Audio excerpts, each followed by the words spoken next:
सबसे पहले इसमें हम लोग देख लेते हैं कि कैपेसिटर का ओ फार्मूला आता क्या है। सबसे बेसिक जो है कैपेसिटर में हम लोग का वो है C बराबर A epsilon not by D. ये कैसे आता है वो सीखना पड़ेगा। कैपेसिटर बराबर C बराबर क्या होता है, ऐसे अगर डिफिनेशन को लेकर के चलो तो हम लोग का जो Q होता है वो डायरेक्टली प्रोपोर्शनल V होता है कैपेसिटर का डिफिनेशन, और वही प्रोपोर्शनलिटी कांस्टेंट एक तो हम लोग का आ जाता है C, A equal to C into V। तो सबसे बेसिक जो फार्मूला हुआ C का वो हुआ Q बटा भी। अब उसमें हम लोग पैरेलल प्लेट कैपेसिटर सबसे पहले देखेंगे। पैरेलल प्लेट कैपेसिटर में हम लोग को क्या प्रूफ करना रहता है, वहां पर जो C का वैल्यू आता है वो A epsilon not divided by D आता है। तो वो कैसे आता है, तो उसके लिए हम यहाँ पर दो प्लेट ले लेते हैं।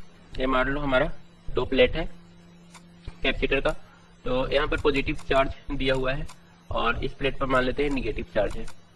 तो यहाँ पर इसी का कैपेसिटी हम लोग को निकालना है। यहाँ पर जो इलेक्ट्रिक फील्ड सेटअप होगा वो प्लस से माइनस की ओर इस टाइप से होगा, ठीक है।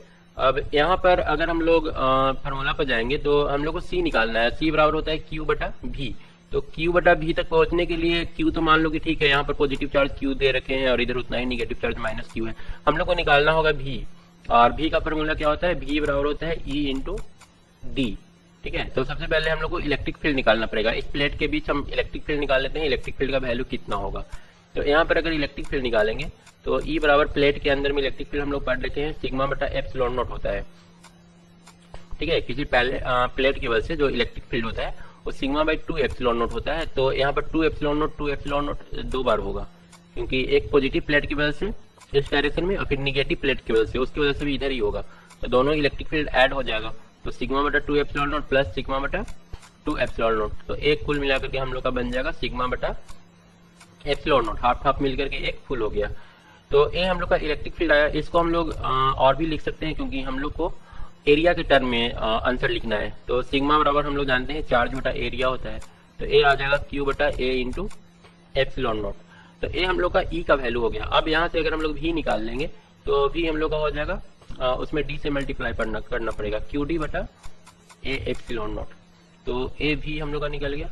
अब V निकालने के बाद हम लोग क्या करेंगे, C निकालना है। तो C बराबर कितना होता है, क्या होता है, Q बटा V होता है।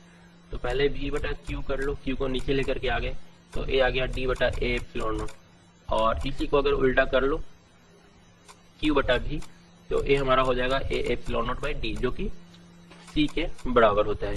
तो A हमारा होता है सबसे simple case parallel plate capacitor के केस में। और इसमें हम लोग वो भी देखेंगे जब इसके अंदर कोई डाइलेक्ट्रिक स्लैब डाल दिया जाएगा तो उस पर क्या इफेक्ट पड़ेगा। पहले इसको नोट कर लो, तो उसके बाद डाइलेक्ट्रिक स्लैब वाला देखते हैं उस पर क्या इफेक्ट पड़ने वाला है। अब इसमें देखो, अब अगर हम इसके अंदर कोई डाइलेक्ट्रिक स्लैब डालेंगे तो क्या होगा। सबसे पहले तो इलेक्ट्रिक फील्ड पर इफेक्ट पड़ेगा। मान लेते हैं हमारा प्लेट जो है वो कुछ इस टाइप से है, ये हमारा प्लेट है और इसके अंदर हम लोग एक डाइलेक्ट्रिक स्लैब डालते हैं। तो यहाँ पर क्या होगा, सबसे पहले मान लो इस पर पॉजिटिव चार्ज होगा और अंदर में होगा निगेटिव चार्ज। तो यहाँ पर क्या होगा, इस स्लैब के इस सिरे पर निगेटिव चार्ज इंड्यूस हो जाएगा और इधर जो इंड्यूस होगा वो हो जाएगा पॉजिटिव चार्ज। तो अब देखो यहाँ पर दो इलेक्ट्रिक फील्ड बनेगा, एक तो बाहर वाला की वजह से इस डायरेक्शन में जिसका वैल्यू हम लोग E नॉट एज्यूम कर लेते हैं, और एक और बनेगा अपोजिट डायरेक्शन में इसके वजह से प्लस से माइनस की ओर, और इसका हम लोग वैल्यू EP मान लेते हैं, ठीक है। तो यहाँ पर अब हम लोग अगर पोटेंशियल निकालेंगे तो हम लोग का सबसे पहले मेन इलेक्ट्रिक फील्ड कितना आ रहा है, main electric field E not आएगा सिग्मा बटा एप्सिलॉन नॉट, जो कि कितना के बराबर हो जाएगा, Q बटा ए एप्सिलॉन नॉट के बराबर होगा। और एक तो दूसरा जो नया इलेक्ट्रिक फील्ड बना है उसका नाम EP देते हैं, वो हमारा सिग्मा P बटा एप्सिलॉन के बराबर होगा। तो ये हमारा जो है वो कितना हो जाएगा, QP बटा, क्योंकि अंदर वाला में चार्ज जो जितना बाहर है उतना चार्ज नहीं होगा, ये चार्ज थोड़ा सा कम होगा। तो ये हो जाएगा हम लोग का QP बटा ए एप्सिलॉन नॉट। ये दूसरा इलेक्ट्रिक फील्ड हो गया। अब दोनों इलेक्ट्रिक फील्ड का जो डिफरेंस होगा, अब जो नया यहाँ पर इलेक्ट्रिक फील्ड सेटअप होगा वो क्या होगा, वो इन दोनों का डिफरेंस होगा, वो होगा E नॉट माइनस, तो ये हम लोग लिख सकते हैं 1 बाई ए एप्सिलॉन नॉट और Q माइनस QP। ये हम लोग का नया इलेक्ट्रिक फील्ड सेटअप होगा। हालांकि ये इलेक्ट्रिक फील्ड हम लोग दूसरे ढंग से भी निकाल सकते हैं। हमारा जो नया इलेक्ट्रिक फील्ड होता है ना, एक्चुअली जो डाइलेक्ट्रिक इसके अंदर भरा हुआ है ठीक है, उसका कुछ हम लोग कांस्टेंट वैल्यू एज्यूम कर लेते हैं। हर चीज का कुछ ना कुछ कांस्टेंट वैल्यू होता है, ठीक है, माइका या फिर ग्लास या फिर पेपर, जो कुछ भी अंदर डाला हुआ है उसका एक डाइलेक्ट्रिक कांस्टेंट होगा। और वो जो नया इलेक्ट्रिक फील्ड बनता है ना ई, ठीक है, ये भी ई है, और एक तो और ई हम दूसरे ढंग से भी निकाल सकते हैं। वो हमारा जो होगा वो ई नॉट बटा के के बराबर होगा। मतलब आप देखो के का वैल्यू एक से जनरली ज्यादा होता है, तो एक से ज्यादा होगा तो हमारा ई का जो वैल्यू है ई नॉट से थोड़ा सा कम हो जाएगा, क्योंकि ज्यादा से डिवाइड करेंगे तो वैल्यू डाउन होगा। तो जो नया इलेक्ट्रिक फील्ड बनेगा वो पहले वाला इलेक्ट्रिक फील्ड से थोड़ा सा कम होगा। यहाँ पर भी देखो डिफरेंस है, तो इलेक्ट्रिक फील्ड कम ही होने वाला है। दोनों यही बता रहा है कि नया जो इलेक्ट्रिक फील्ड बनेगा वो पहले वाले इलेक्ट्रिक फील्ड से कम होगा, क्योंकि ईपी हमारा जो है मेन वैल्यू को थोड़ा सा रिड्यूस कर दे रहा है। तो अब ई नोट बराबर हम लोग पहले निकाल चुके हैं। ई नोट बराबर क्या होता है, सिग्मा बटा एप्सिलॉन नॉट इंटू के। इसको हम लोग लिख सकते हैं क्यू बटा ए एप्सिलॉन नॉट इंटू के। तो यहाँ से देखो इलेक्ट्रिक फील्ड निकल गया, तो ये नया पोटेंशियल भी हम लोग निकाल सकते हैं। नया पोटेंशियल हमारा जो होगा ई इंटू डी के बराबर होगा। तो ये हो जाएगा क्यू डी बटा ए एप्सिलॉन नॉट इंटू के। तो अगर इस वैल्यू को लेकर के, इसका अभी हम यूज नहीं कर रहे हैं, ये जो ऊपर वाला वैल्यू है इसका हम बाद में यूज करेंगे। तो अगर सिर्फ डायलेक्ट्रिक के हेल्प से अगर मतलब पूछे एक क्वेश्चन में कि डायलेक्ट्रिक डाला गया है, बताओ नया सी का वैल्यू क्या होगा, या फिर नया सी का वैल्यू अगर प्रूफ करने के लिए दे दे, तो हम लोग सिर्फ दूसरे वाला को लेकर के चल सकते हैं और उससे वैल्यू आ जाएगा। लेकिन यहाँ पर एक ये भी पॉसिबिलिटी बन रहा है, तो इससे भी कुछ ना कुछ रिजल्ट निकल के बाहर आएगा, जिसको हम लोग आगे देखेंगे। तो यहाँ से देखो, यहाँ से अब फिर से भी बटा क्यू कर लो, तो भी बटा क्यू जो हम लोग आएगा और डी बटा कितना आएगा ए एप्सिलॉन नॉट इंटू के। या फिर यहाँ से अगर हम लोग क्यू बटा भी कर लेते हैं, क्योंकि सी बराबर क्यू बटा भी होता है, तो ये आ जाएगा हम लोग का ए एप्सिलॉन नॉट इंटू के, ए एप्सिलॉन नॉट के बाई डी। और A epsilon not by D क्या था, इसको ए नया सी है ना, इसको हम भी डैश कर लेते हैं, ठीक है। नया पोटेंशियल है, पहले वाला तो पोटेंशियल था जिसको भी एज्यूम कर लो, ये मान लो नया पोटेंशियल है। तो यहाँ पर जो नया कैपेसिटेंस है वो A epsilon not by D into के आएगा। तो ये हम लोग देख रहे हैं कि के टाइम्स बढ़ जा रहा है, मतलब कि अगर डायलेक्ट्रिक स्लैब हम लोग डालते हैं तो नया जो कैपेसिटेंस आएगा वो के टाइम्स क्या होगा, इंक्रीज कर जाएगा। तो ये तो ठीक है, नया कैपेसिटेंस हो गया। इसका हेडिंग अगर तुम देना चाहती हो तो यहाँ पर दे दो पैरेलल प्लेट कैपेसिटर विथ है डाइलेक्ट्रिक। यहाँ पर देंगे पैरेलल प्लेट कैपेसिटर विथ है डाइलेक्ट्रिक, और ऊपर वाला में सिंपल हम लोग का पैरेलल प्लेट कैपेसिटर था, ये था पैरेलल प्लेट कैपेसिटर, ठीक है। इतना हो गया। अब इसके बाद एक नया चीज और हम लोग सीखेंगे इन दोनों के हेल्प से। ये जो दो चीज दिया हुआ है ना, इसके हेल्प से एक नया रिजल्ट निकालेंगे। तो उसके लिए हेडिंग दे दो मैग्नीट्यूड ऑफ इंड्यूस चार्ज। जो यहाँ पर चार्ज इंड्यूस होता है ना, उसका वैल्यू हम लोग निकाल सकते हैं इन दोनों के हेल्प से। यहाँ पर क्यू डैश जो इंड्यूस होगा, तो हेडिंग दे देना वैल्यू ऑफ इंड्यूस चार्ज। तो उसके लिए हम लोग क्या करेंगे, यहाँ पर देख रहे हैं कि इलेक्ट्रिक फील्ड ई और ई दोनों तो सेम ही चीज है, तो हम इन दोनों को आपस में इक्वल कर सकते हैं। और जब इक्वल करेंगे, हम लोग इंड्यूस चार्ज किसके टर्म मिलाना चाहते हैं, हम लोग इंड्यूस चार्ज वो जो पुराना वाला चार्ज क्यू था, यहाँ पर तो चार्ज क्यू था, और यहाँ पर जो नया चार्ज इंड्यूस हुआ है उसको हम लोग माइनस क्यू पी और क्यू पी नाम दिए हैं, ठीक है। तो इस क्यू पी को क्यू के टर्म में निकालना चाहते हैं, क्यू और इसका जो डाइलेक्ट्रिक कांस्टेंट के है इसके टर्म में निकालना चाहते हैं कि क्यूपी का वैल्यू क्या होगा। तो उसके लिए हम इन दोनों रिजल्ट का हेल्प लेंगे। तो दोनों ई है, दोनों ई का वैल्यू है, मतलब इलेक्ट्रिक फील्ड इनसाइड डाइलेक्ट्रिक, ये दोनों क्या है, इलेक्ट्रिक फील्ड इनसाइड डाइलेक्ट्रिक, इस एरिया का इलेक्ट्रिक फील्ड है। तो इन दोनों को हम लोग आपस में इक्वल कर लेंगे। तो 1 by A epsilon naught into Q minus Q P, Q minus Q P कितना हो जाएगा, ए इक्वल हो जाएगा क्यू बटा ए एप्सिलॉन नॉट और के, ठीक है। इन दोनों की हेल्प से इन दोनों को इक्वल कर लिए, तो इक्वल करने से ए एप्सिलॉन नॉट और ए एप्सिलॉन नॉट कैंसिल हो रहा है, और ए बन जाएगा Q minus Q P is equal to Q बटा के। अब इसको थोड़ा सा सोल्व कर लेंगे, तो सोल्व कर लेंगे तो क्यू पी जो होगा वो हमारा क्यू पी है, और क्यू माइनस क्यू बाई के बराबर हो जाएगा। तो हम लोग का जो नया चार्ज है क्यू पी वो कितना आ जाएगा, और क्यू बाई या फिर क्यू कॉमन लेंगे तो 1 माइनस 1 बाई के, मतलब नया जो चार्ज हम लोग का इंड्यूस होगा वो इतना चार्ज इंड्यूस होगा। तो इस तरह से इसके हेल्प से हम लोग, अब पैरेलल प्लेट कैपेसिटर में इतना ही चीज है, इससे ज्यादा और कुछ पूछेगा नहीं। उसके बाद थोड़ा सा सिलेंड्रिकल कैपेसिटर हम लोग देख लेंगे, और एक तो तुम्हारा और है क्या नाम है उसका, स्फेरिकल कैपेसिटर, उसके बारे में भी थोड़ा सा पढ़ लेते हैं। ये दो स्फेयर है, अब इन दोनों के बीच कैपेसिटी कितना होगा वो हम लोग को निकालना है, और निकालने का फॉर्मूला क्या होगा, सी बराबर क्यू बराबर सी भी होता है ना, सी बराबर क्या हो जाएगा, क्यू बाई भी। तो यहाँ पर भी हम लोग को पोटेंशियल निकालने की जरूरत पड़ेगा, और साथ में चार्ज तो पता ही है, मान लेते हैं इस पर एक पर हमारा चार्ज प्लस क्यू होगा, तो दूसरे पर यहाँ पर अगर पॉजिटिव चार्ज ले लेते हैं क्यू, तो यहाँ पर क्या हो जाएगा, निगेटिव चार्ज माइनस क्यू। तो क्यू को लेकर के हम लोग को टेंशन नहीं है, मेनली पोटेंशियल निकालना, और पोटेंशियल निकालने के लिए हम लोग को इलेक्ट्रिक फील्ड निकालना पड़ेगा, क्योंकि ई बराबर हम लोग चाहे तो वी इंटू डी कर सकते हैं, जहाँ पर डी इन दोनों के बीच का डिस्टेंस होगा। तो यहाँ पर अब इलेक्ट्रिक फील्ड निकालने के लिए क्या करना होगा, इलेक्ट्रिक फील्ड निकालने के लिए सबसे पहले तो हम लोग को एक गॉसियन सरफेस बनाना पड़ेगा, और यहाँ पर हम लोग एक गॉसियन सरफेस बना लेते हैं, जो कि इस स्फीयर को, जो कि अंदर वाला स्फीयर है उस पर चार्ज क्यू है, इसको पूरी तरह से घेर रहा है। तो हम लोग गॉसियस लॉ में क्या पढ़े थे, वहां पर पढ़े थे टोटल जो फ्लक्स फाई होता है वो होता है integration of E dot D S के बराबर, और ये जो ई डॉट डी एस होता है वो total charge enclosed divided by epsilon not के बराबर होता है। तो इसके हेल्प से हम लोग क्या करेंगे, इलेक्ट्रिक फील्ड निकाल लेंगे। तब डी एस का वैल्यू कितना होगा, मान लो यहाँ पर इसका जो रेडियस है यह मान लेते हैं R1, और बाहर वाला का जो रेडियस है उसको R2 एज्यूम कर लेते हैं, बाहर वाला जो रेडियस है वो R2 है, और ये जो बीच में छोटा वाला दिया हुआ है इसको स्मॉल r एज्यूम कर लेते हैं, मतलब गॉसियन सरफेस हम लोग स्मॉल r डिस्टेंस पर बनाए हैं।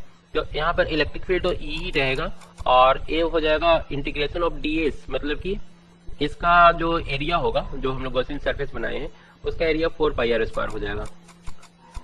तो ये हम लोग को इक्वल होगा क्यू बटा एप्सिलॉन नॉट के, और यहाँ से हम लोग ई बराबर निकाल सकते हैं क्यू बटा 4π एप्सिलॉन नॉट इंटू r²। तो ये निकल गया, तो ये इलेक्ट्रिक फील्ड निकला है इस पॉइंट पर। अब इसको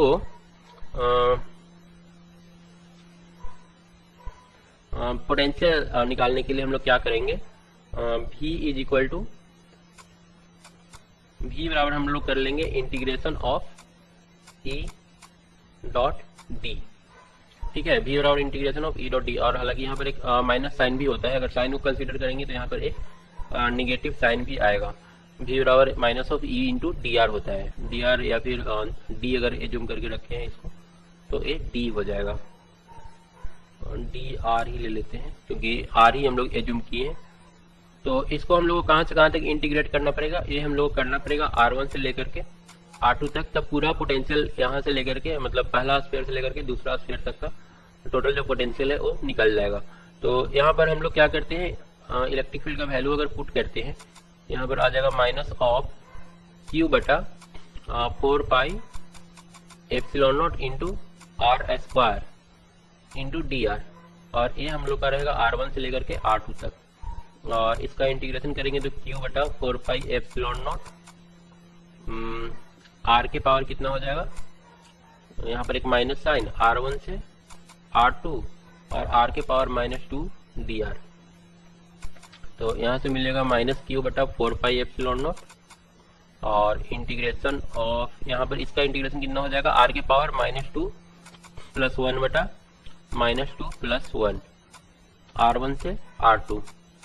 तो यहाँ से आ जाएगा माइनस क्यू बटा 4π एप्सिलॉन नॉट, और ए वाला हम लोग का एक माइनस साइन नीचे भी रहेगा तो माइनस माइनस ए प्लस हो जाएगा, और 1 बटा R आएगा R1 से R2। तो यहाँ से हम लोग को मिल जाएगा क्यू बटा 4π एप्सिलॉन नॉट और 1 बटा R2 माइनस 1 बटा R1। तो यहाँ से ये तो हम लोग को पोटेंशियल मिला। अब हम लोग यहाँ से आसानी से V बटा Q निकाल सकते हैं। हम लोग को चाहिए Q बटा V, तो इसको थोड़ा सा और इसको ये लिख लेते हैं, V बटा Q इज इक्वल टू 1 बटा 4π एप्सिलॉन नॉट, और ये हो जाएगा R1 minus R2 divided by R1 R2। तो C बराबर कितना आ जाएगा, C इसका उल्टा हो जाएगा, C रिवर्स हो जाएगा, तो 4π एप्सिलॉन नॉट R1 R2 बटा R1 माइनस R2। ये हम लोग का फाइनल डेरिवेशन आएगा। यहाँ पर हम लोग का जो पोटेंशियल डिफरेंस आ रहा है और निगेटिव सॉरी C का जो वैल्यू आ रहा है ना वो निगेटिव आ रहा है। निगेटिव इसलिए आ रहा है क्योंकि हम लोग पोटेंशियल डिफरेंस उल्टा ले लिए हैं, मतलब higher potential, lower potential minus higher potential हो गया है R1 माइनस R1 से R2 लेने पर। तो हम लोग यहाँ पर क्या करेंगे, C के लिए मॉड यूज करेंगे, हमारा जो मैग्नीट्यूड आएगा वो पॉजिटिव में आएगा, मतलब इसका सिर्फ मैग्नीट्यूड लेंगे, ठीक है। और ये पोटेंशियल डिफरेंस ही है, बस ये उल्टा हो गया है, R2 से R1 लेने की जगह R1 से R2 हम लोग ले लिए हैं। मतलब होना चाहिए था हायर टू लोअर पोटेंशियल, तब पॉजिटिव आता, हम लोग उल्टा डिफरेंस ले लिए, lower potential minus higher potential करती हैं, इसलिए हम लोग का जो भी आया है वो निगेटिव आया है, क्योंकि R1 का वैल्यू हम लोग का छोटा है और R2 का वैल्यू बड़ा है, तो ये निगेटिव हो जा रहा है, ठीक है। तो यहाँ पर रीजन वही है, एक मतलब डेरिवेशन सही है, बस वो हम लोग पोटेंशियल जो लेना था हायर टू लोअर, वो हम लोअर टू हायर हम लोग ले लिए हैं, तो बाकी सब ठीक है। उसके बाद सिलेंड्रिकल कैपेसिटर एक तो देखना है,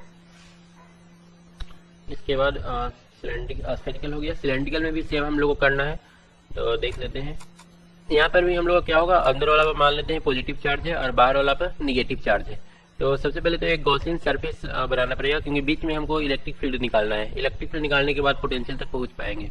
हम लोग को निकालना क्या है, फाइनली C निकालना है, C बराबर होता है Q बाई V, Q तो पता है, V हम लोग को पता करना है, और V पता करने के लिए फार्मूला हमारे पास minus of integration of EdR ही है। तो यहाँ पर सबसे पहले हम लोग कोशिश करेंगे E का वैल्यू निकालने का, उसके बाद V तक पहुंचेंगे। तो इलेक्ट्रिक फील्ड निकालने के लिए हम लोग यहाँ पर एक गॉसियन सरफेस बना लेते हैं, मान लेते हैं x डिस्टेंस का, इसका लंबाई है और इसका रेडियस R मान लेते हैं, और इंटरनल जो रेजिस्टेंस होगा, इस सिलेंडर का जो अंदर वाला दिख रहा है, इसका जो रेडियस होगा वो कैपिटल R1 होगा, और बाहर वाला जो दिख रहा है सिलेंडर, उसका जो रेडियस होगा वो कैपिटल R2 होगा। तो यहाँ पर इलेक्ट्रिक फील्ड करने के लिए हम लोग गॉस लॉ से क्या जानते हैं, टोटल जो हमारा फ्लक्स होता है integration of E dot ds is equal to total charge enclosed Q बटा एप्सिलॉन नॉट होगा। अब E का वैल्यू तो E ही रहेगा, ds कितना हो जाएगा, ds हो जाएगा 2 पाई R इंटू एल, 2 पाई R इंटू एल, एल की जगह पर यहाँ पर x है हम लोग का, इज इक्वल टू Q बटा एप्सिलॉन नॉट। और यहाँ पर Q भी हम लोग को निकालना पड़ेगा, क्योंकि ये टोटल Q जो चार्ज है ना, ये टोटल सिलेंडर पर है, और हम लोग तो इसका छोटा सा पार्ट ही मतलब क्लोज किए हैं, तो क्लोज सरफेस के अंदर कितना चार्ज आएगा, तो ये हम लोग को निकालना पड़ेगा। ये कैसे फाइंड आउट करेंगे, तो L लेंथ पर मान लेते हैं, टोटल लेंथ L है सिलेंडर का, यहाँ से यहाँ तक ये पूरा लेंथ L हम लोग मान लेते हैं। तो अगर L लेंथ पर टोटल चार्ज Q है, तो यूनिट लेंथ पर कितना हो जाएगा, Q बटा L, तो X लेंथ पर कितना हो जाएगा, Q बटा L इंटू X, इतना ही टोटल चार्ज क्लोज हो रहा है। तो हम लोग को यहाँ पर इनक्लोज जो होता है वो लिखते हैं ना, तो यहाँ पर हम लोग को ये वाला चार्ज ही लिखना पड़ेगा। तो इसको हटा करके हम ले लेते हैं वैल्यू QX बटा L, QX बटा L इंटू एप्सिलॉन नॉट। तो यहाँ से X और X क्या होगा, कैंसिल हो जाएगा, तो E का वैल्यू कितना आ जाएगा, E बराबर आ जाएगा Q बटा 2 पाई R L into epsilon not. ये हम लोग का टोटल इलेक्ट्रिक फील्ड आ गया। अब उसके बाद V निकालेंगे, तो V निकालने के लिए V is equal to V plus minus V minus, तो यहाँ पर हम लोग का हो जाएगा माइनस ऑफ इंटीग्रेशन ऑफ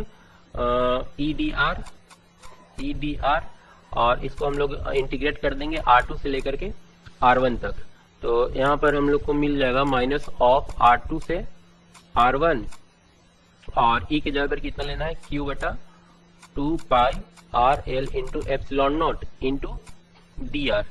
अब इसको हम लोग अगर इंटीग्रेट करेंगे तो ये कितना देगा, माइनस ऑफ Q बटा 2 पाई L epsilon naught into ln R आ जाएगा, इसमें 1 बाई R का इंटीग्रेशन log R होता है, तो ln R आ जाएगा, और एक कहाँ से कहाँ तक, R2 से R1 तक, और एक माइनस साइन रहेगा ही।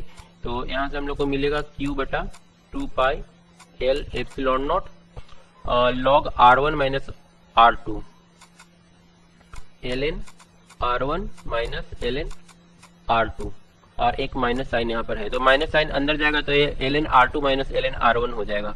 तो फाइनल आ जाएगा ये Q बटा 2 पाई L epsilon naught into ln, और डिवीजन माइनस है तो डिवीजन कर सकते हैं, और ये वाला माइनस अंदर आ जाने से क्या होगा, ये R1 निगेटिव हो जाएगा और A पॉजिटिव हो जाएगा, अगर इसको अंदर लेके आ गए तो हम लोग का हो जाएगा log R2 divided by R1।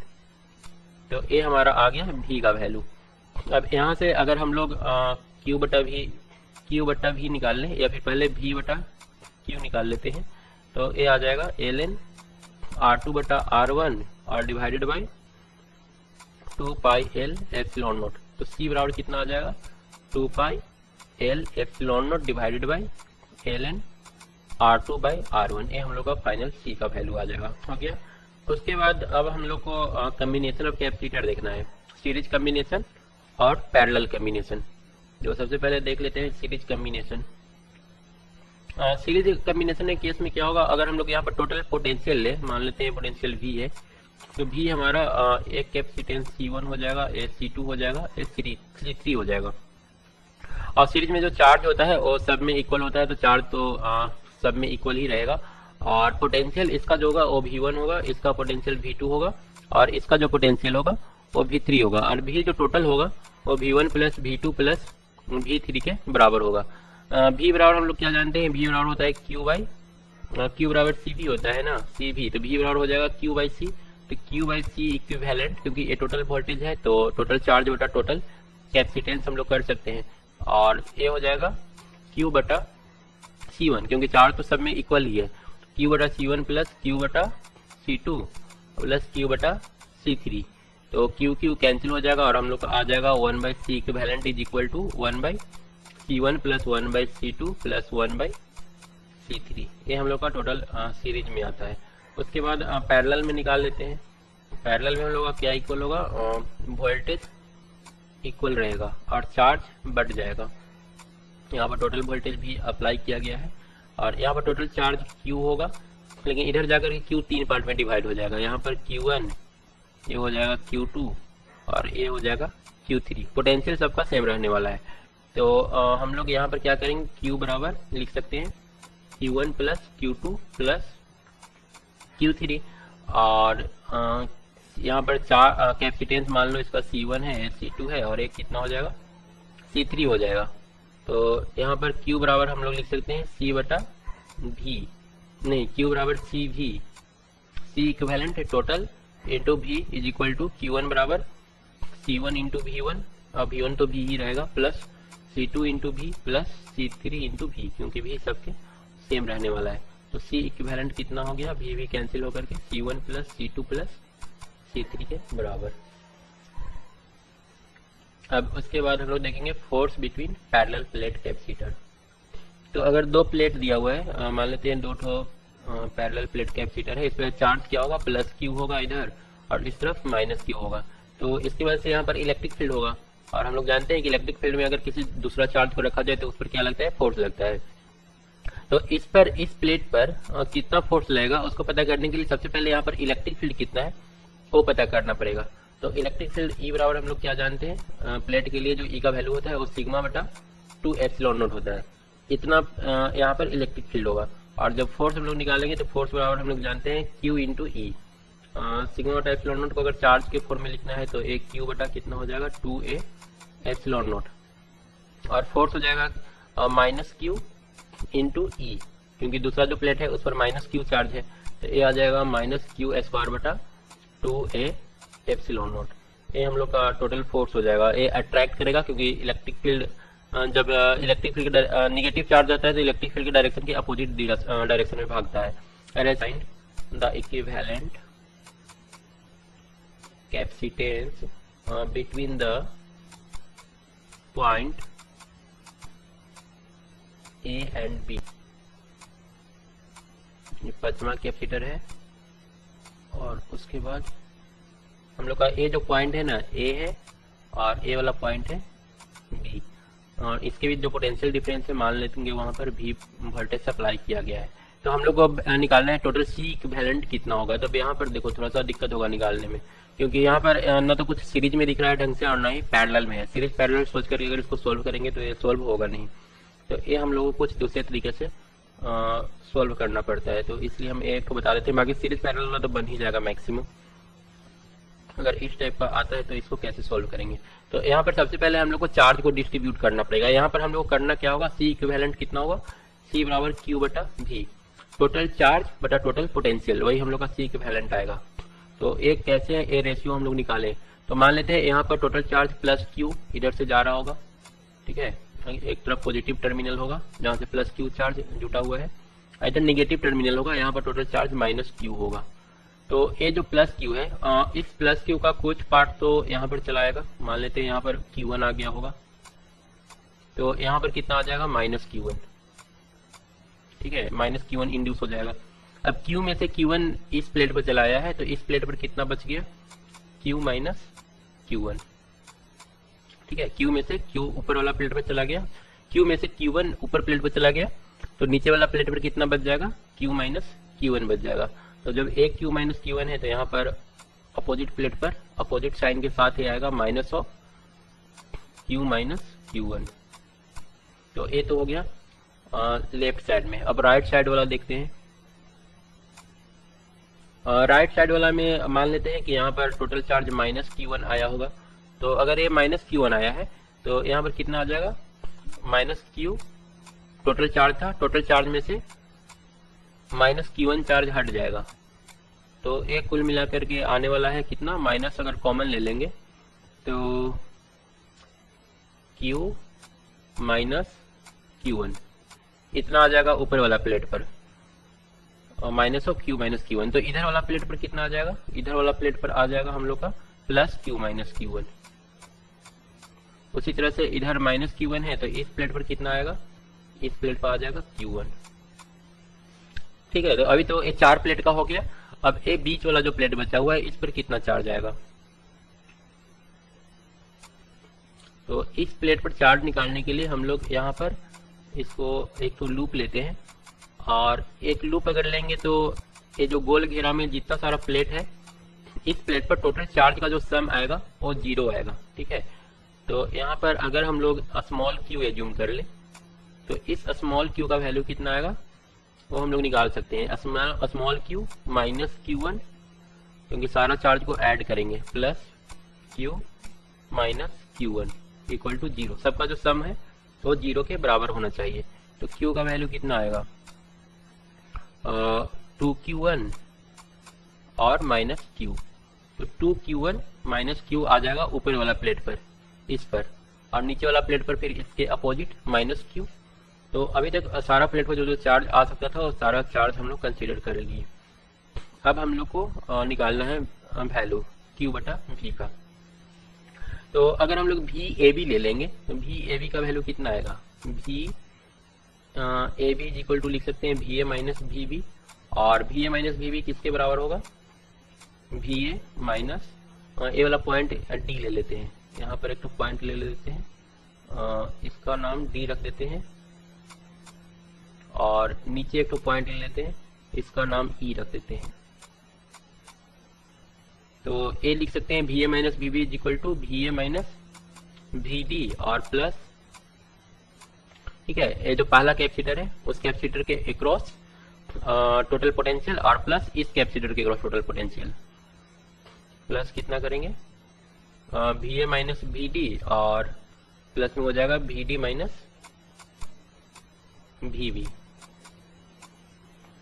ये ठीक है ना। इसका पोटेंशियल और इसका पोटेंशियल, दोनों कैपेसिटर के बीच का जो पोटेंशियल डिफरेंस है वो अगर निकाल ले और दोनों को ऐड कर देंगे तो हम लोग को टोटल पोटेंशियल डिफरेंस मिल जाएगा। तो अब पहलका में जब टोटल V देखेंगे इस कैपेसिटर के क्रॉस, तो V बराबर क्या होगा, Q बटा C, तो ये आ जाएगा Q1 बटा C1, और प्लस दूसरा में टोटल चार्ज कितना है, तो दूसरा में चार्ज है टोटल Q माइनस Q1, और डिवाइडेड बाई कैपेसिटर, उसका जो कैपेसिटी होगा वो हम लोग C2 ले लेते हैं। यहाँ पर ये जो वैल्यू है ना वो दिया हुआ है, ये हम लोग का C1 है, C1 C2 C3, ये वाला बीच वाला C1 C2, फिर नीचे में इसको भी C1 रखा है और ये वाला C2 दे रखा है। तो देखो ये हम लोग का आया भी ए माइनस भी बी। तो अभी यहाँ पर हम लोग Q1 जो एज्यूम करके रखे हैं ना, Q1 को हम लोग को किसी तरह से इलिमिनेट करना है। तो इसको इलिमिनेट करने के पहले इसको थोड़ा सा और अरेंज कर लेते हैं। तो अरेंज करेंगे तो भी ए माइनस भी बी जो आएगा वो हम लोग का आ जाएगा Q1, अगर कॉमन ले लेते हैं तो 1 by C1 minus 1 by C2, और प्लस Q बाई C2। इसको अलग अलग कर लिए, Q1 कॉमन ले लिए तो 1 बटा C1 माइनस C2 बच गया और प्लस Q बटा C2 बच गया। या फिर इसको थोड़ा सा और अगर हम लोग सोल्व कर लें तो ये हमको देगा Q1 into C2 minus C1 हो जाएगा, C2 minus C1 divided by C1 C2 और प्लस Q बटा C2 इतना आ रहा है। तो इसको हम लोग एक बार और सॉल्व कर लेंगे तो एक कितना बन जाएगा, अगर दोनों हो गया और प्लस Q है तो यहाँ पर भी C1 C2 से मल्टीप्लाई करना पड़ेगा, तो C2 C2 तो कैंसिल ही हो जाएगा, C1 बटा C2 माइनस C1 ये हम लोग का बच जाएगा। तो इस इक्वेशन को हम लोग 1 एज्यूम कर लेते हैं। अब चलते हैं दूसरा इक्वेशन की तरफ। दूसरा इक्वेशन हम लोग लेते हैं यहाँ से, अगर VA माइनस VB देखें तो VA minus VB is equal to हम लोग लिख सकते हैं VA minus VD plus VD minus VE, VD minus VE और प्लस VE माइनस VB। ये समझ में आया? ये हम लोग ऐसे लिख ले रहे हैं इस डायरेक्शन में, तीनों कैपेसिटर को ले रहे हैं, एक कैपेसिटर ऊपर, एक बीच में और एक नीचे से, 3 कैपेसिटर उठाए हैं, तीनों के बीच का पोटेंशियल डिफरेंस लिए है। तो यहाँ से हम लोग को मिलेगा VA minus VB is equal to VA minus VD, मतलब कि Q1 बटा कितना हो जाएगा C1 और प्लस बीच वाला स्मॉल q है, और स्मॉल q का वैल्यू यहाँ पर लिखा हुआ है 2Q1 minus Q divided by ये हम लोग का C2 था, C2 और प्लस लास्ट वाला क्या है, लास्ट वाला का टोटल चार्ज Q1 है, ये आ जाएगा Q1 बटा C1 फिर, क्योंकि यहाँ पर कैपेसिटी C1 दिया हुआ है। अब फिर से इसको हम लोग सोल्व करेंगे, तो सोल्व करने से क्या मिलेगा, Q1 को अगर एक साथ करेंगे 2Q1, यहाँ पर Q1 और Q1 2Q1 हो रहा है ना, तो Q1 बटा C1 और प्लस Q1 बटा C2 और माइनस Q बटा C2 ये आ रहा है। अब यहाँ से अगर हम लोग 2Q1 कॉमन ले लें, 2Q1 ये कितना आ जाएगा 1/C1 plus 1/C2 minus Q बटा C2। अब यहाँ पर भी हम लोग Q1 को अकेला करेंगे ताकि सोल्व करने में दोनों इक्वेशन को ईजी करें। तो पहले इसको ऐड कर लेते हैं, ऐड करेंगे तो कितना हो जाएगा 2Q1 into C1 plus C2, C1 plus C2 divided by C1 C2 minus Q बटा C2। अब मल्टीप्लाई करते हैं C1 C2 से, तो ये हो जाएगा VA minus VB into C1 C2 divided by C1 plus C2, C1 plus C2 is equal to C1 अकेला हो जाएगा और माइनस Q में हम लोग को मल्टीप्लाई करना है C1 C2 से, Q into C2 C2 cancel हो जाएगा, C1 divided by 2 C1 plus C2। ये हम लोग का इक्वेशन 2 आ गया। अब अगर हम लोग दोनों को घटा दें तो Q1 Q1 आसानी से कैंसिल हो जाएगा और हम लोग का इन दोनों को घटा दो 1 माइनस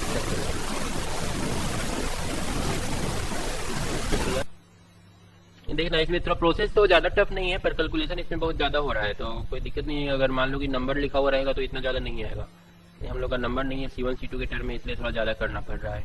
तो यहाँ पर मल्टीप्लिकेशन कर लिए, उसके बाद C1 C2 को करना था, C2 में 2 ये भी कर लिए, ठीक है, इज इक्वल टू Q इधर कर लो तो 2C1 into C1 plus C2 और plus C1 into C2 minus C1 divided by ये हो जाएगा C2 minus C1 into 2C1 plus C2। तो ये नीचे वाला जो टर्म है वो कैंसिल हो जा रहा है, C2 माइनस C1 और ये वाला कैंसिल होगा, तो हम लोग का टोटल मिला करके बच जाएगा।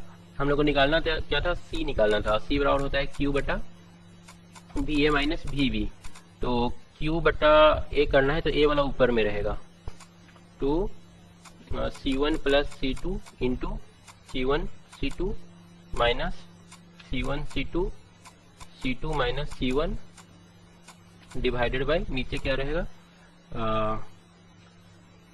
सही कर रहे हैं ना, Q बटा V करना था, तो V को इस तरफ लाए और इसको इस तरफ, ठीक है। 2C1 into C1 plus C2 और plus C1 into C2 minus C1, ये आएगा। और इसको अब थोड़ा सा अगर हम लोग सॉल्व कर लेंगे तो ये कितना देगा, 2C1 C1 कॉमन आ रहा है सब में से ना, C1 कॉमन आ रहा है, तो हाँ सिर्फ C1 ही कॉमन आ रहा है, तो C1 को हटा देते हैं, तो 2C2 into C1 plus C2 और माइनस C1 तो कैंसिल ही हो चुका है, C2 into C2 minus C1 divided by नीचे से आ जाएगा 2 इंटू C1 प्लस C2 और plus C2 minus C1 is equal to 2C1 C2 plus 2C2 square minus C2 square minus minus plus C1 C2 divided by 2C1 में से एक C1 गया तो C1 प्लस 2C2 3C2 आ रहा है। तो इसको अगर हम लोग सोल्व कर लेते हैं तो C2 स्क्वायर, यहीं पर कुछ लगता है कैलकुलेशन में गलती हो गया, 2C1 C2 और प्लस एक जगह गलती हो ही गया, देखो तुम सुधार लेना गलती कहाँ पर हुआ है हम बता रहे हैं। इसको थोड़ा छोटा करते हैं। देखो ये जो बीच वाला कैपेसिटर है ना, एक्चुअल में ये C3 था, C3 की जगह पर हम सब जगह C2 कंसीडर कर लिए हैं। ये वाला जो बीच वाला कैपेसिटर है, मतलब कि हम लोग को C3 कहाँ पर लेना था, यहाँ पर C3 रख करके सोल्व करना था और बाकी सब कुछ सेम होगा, बस इस C2 की जगह पर C3 रख देना और इसको फिर से सोल्व कर लेना। काफी लंबा हो गया है और फाइनल जो आंसर आएगा वो आएगा 2C1 C2 plus C2 C3 और plus C1 C3 divided by C1 plus C2 plus 2C3। एक तो मान लो कि यहाँ पर कुछ इस टाइप का कैपेसिटर लगा हुआ है, इस टाइप से कनेक्टेड है और 3 कैपेसिटर लगा हुआ है। इसका जो डाइलेक्ट्रिक कांस्टेंट है वो K1 है, एक K2 है और एक K3 है। तो यहाँ पर टोटल कैपेसिटेंस इक्विवेलेंट कितना होगा, तो हम लोग क्या करेंगे, यहाँ पर तो देख रहे हैं तीनों का तीनों पैरेलल में लगा हुआ है, तो पैरेलल में लगा हुआ है तो C इक्विवेलेंट कितना होगा, C1 plus C2 plus C3। अब C1 का वैल्यू कितना होगा, C1 बराबर आएगा A epsilon not by D, लेकिन K टाइम्स ना, K times into A epsilon not by D आएगा। तो अगर मान लो कि इसका वैल्यू टोटल C दिया हुआ है, ठीक है, या फिर मान लो पहले से जो कैपेसिटर दिया हुआ था वो सबका वैल्यू C था और बाद में इसमें एक स्लैब डाल दिया गया K1 K2 और K3 डाइलेक्ट्रिक कांस्टेंट के। तो अब नया जो कैपेसिटेंस होगा वो CK होगा, तो यहाँ पर हम लोग को क्या करना पड़ेगा, CK1 हो जाएगा ना, CK1 होगा, या फिर थोड़ा सा और हम इसको चेंज करते हैं। मान लो कि टोटल कैपेसिटेंस C था इनिशियली, ये तीनों को मिला करके पूरा, मान लो ये वाला पूरा एक कैपेसिटर है, इसका कैपेसिटी C है, ठीक है। अब इससे एक नया कैपेसिटर बनाया गया जो कुछ इस टाइप का है, जिसमें डाइलेक्ट्रिक कांस्टेंट K1 K2 और K3 का स्लैब डाला हुआ है। तो अब बताना है कि टोटल नया जो कैपेसिटेंस आएगा वो कितना आएगा। तो इस केस में क्या करेंगे, हम मान लेते हैं कि टोटल इसका जो एरिया था A था और इन दोनों के बीच का जो डिस्टेंस है वो D है, ठीक है। अब इसको 3 पार्ट में डिवाइड करेंगे अगर हम लोग, तो एरिया कितना रह जाएगा, A/3 रह जाएगा।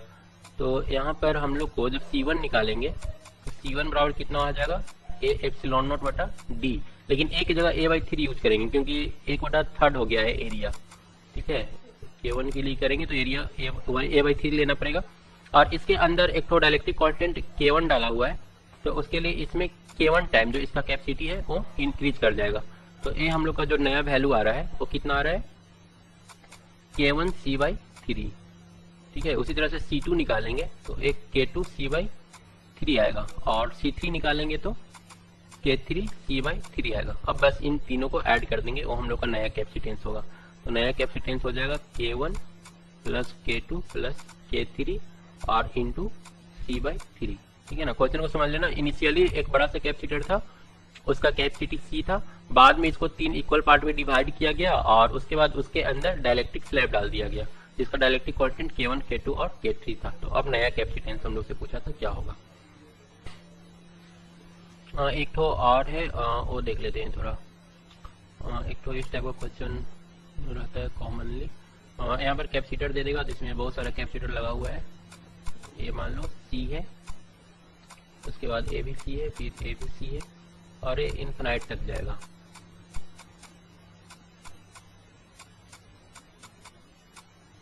इस टाइप से ये इनफिनाइट तक गया है। हम लोग को टोटल कैपेसिटी C निकालना है कि कितना होगा। मतलब C तो ये है ही, एज्यूम कर लेते हैं C1 नया कैपेसिटेंस जो होगा इसके बीच A और B के बीच में, वो क्या होगा C1 का वैल्यू कितना होगा वो हम लोग को निकालना है।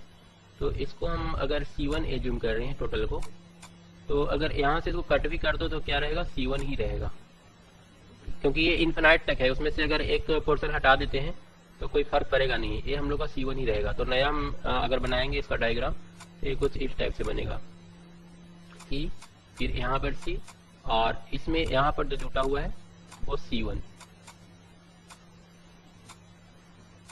और ये सबको टोटल वैल्यू जो इसका होगा वो फिर से किसके बराबर होगा, C1 के बराबर ही होगा, क्योंकि हम लोग टोटल इक्विवेलेंट C1 एज्यूम कर रखे हैं। तो इसका C1 इज इक्वल टू हम लोग क्या लिखेंगे, ये दोनों सीरीज में है, तो सीरीज में है तो C1 divided by C plus C1 हो गया, और फिर पैरेलल में C है तो इसको ऐड कर देंगे। तो यहाँ से हम लोग C1 का वैल्यू निकाल सकते हैं, कितना आ जाएगा, C1 इज इक्वल टू कर लेते हैं C1 और plus C square plus C1 divided by C plus C1। तो यहाँ से आ जाएगा C1 square plus C1 is equal to C1 plus C square plus C1। तो यहाँ से C1 कैंसिल हो रहा है, क्रॉस मल्टीप्लीकेशन किए हैं, यहाँ पर एडिशन किए थे और यहाँ पर क्रॉस मल्टीप्लीकेशन किए। तो ये आ गया C1 square minus C1 minus C square is equal to 0। तो एक क्वाड्रेटिक इक्वेशन आ गया। यहाँ से हम लोग चाहे तो C1 निकाल सकते हैं minus B plus minus under root B का square minus 4AC divided by 2A, ये फॉर्मूला होता है। तो ये आ जाएगा 1 plus root 5 by 2 into C। ये हम लोग का टोटल C का आंसर होगा।